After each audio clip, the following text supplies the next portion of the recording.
আসসালামু আলাইকুম। আশা করি আপনারা সবাই ভালো আছেন। ভারতের বিভিন্ন অঞ্চলে মুসলিমদের উপর নির্যাতনের অভিযোগ নিয়ে সামাজিক মাধ্যমে ব্যাপক আলোচনা চলছে।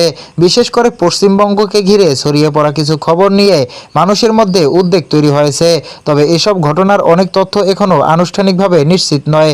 এমন পরিস্থিতিতে লাইভে এসে বিস্ফোরক মন্তব্য করছেন মুস্তাফিজুর রহমান।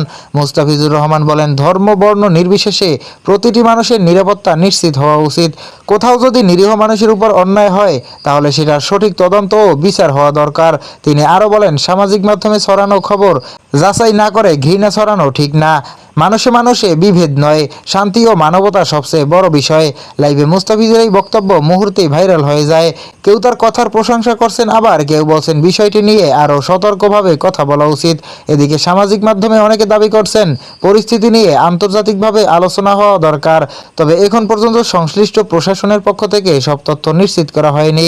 প্রিয় দর্শক, ভারতে এমন মুসলিমদের উপর নির্যাতন নিয়ে মুস্তাফিজের কথার সাথে কি আপনি একমত? তাহলে অবশ্যই কমেন্ট করে জানিয়ে দিন।